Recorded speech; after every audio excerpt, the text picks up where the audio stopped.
And welcome to the Ruby Tuesday. My name's Ruben and this is my review for The Village, or Village depending on where you look at it. This is Netflix's new Japanese original movie that I want to talk about, coming from the director who recently did another Netflix series called The Journalist. So if you like that sort of style, chances are you might like the style in here.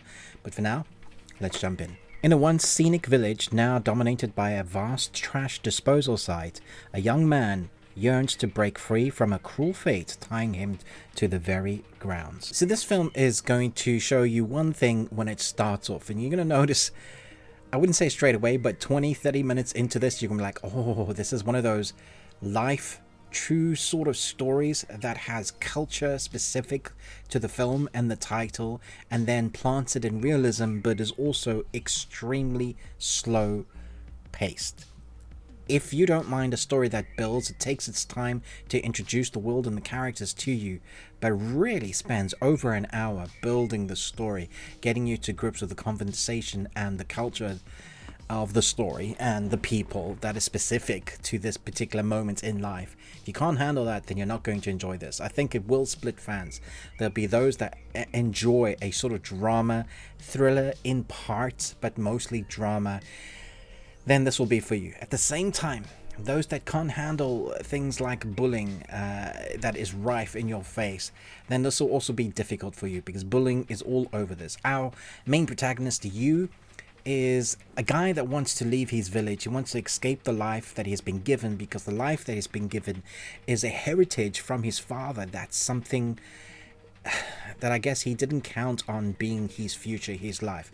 But everybody judges him because of something that his father was, or who he was, and what he did.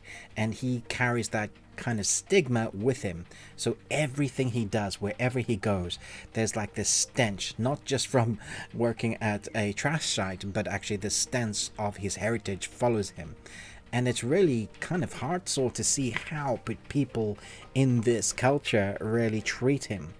And then the film shines a light on what love can do. Just one person enters his life and kind of changes up the whole dynamic. And it spends a good time with our two main protagonists then kind of building their relationship, which is really interesting. It just shows the demeanor, what love can actually do. But then it also shows the horrors of bullying and what that can lead to. So you have these different segments and themes playing throughout. In amongst that, it's the two worlds that are colliding. Here we have culture, which I was very surprised at how beautifully portrayed it was. It wasn't something I was expecting, but when I saw it on screen, the way it showed through the cinematography scenes, the beautiful dancing and music.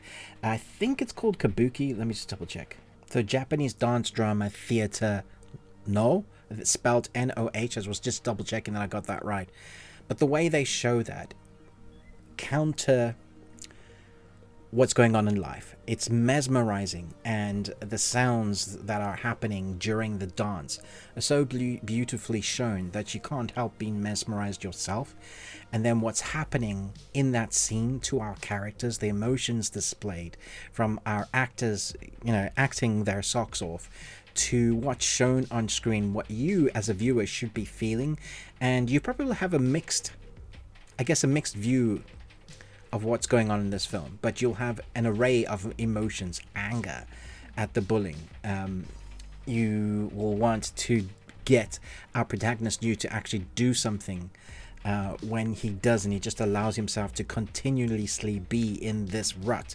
And when you find yourself in that, I can imagine it's so hard to get out of it, because if life is just keep giving you and punching you down no matter where you turn, even when you think you can trust certain people, when you think there's a light at the end of the tunnel, and it just becomes darker, and the thing that you thought was helping you isn't.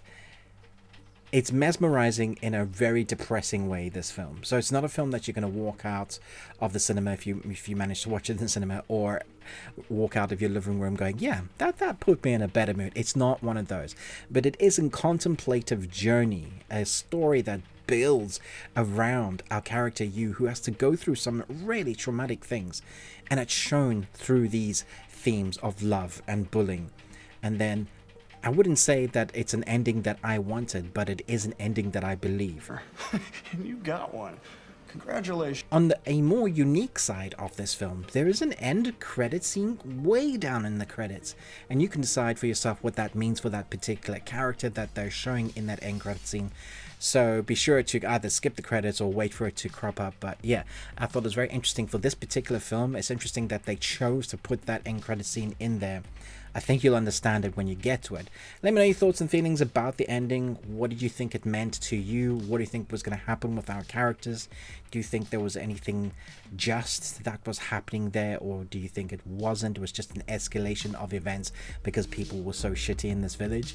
Let me know your thoughts. Thanks so much for watching, but most of all, until next time, remember, live long and Tuesday.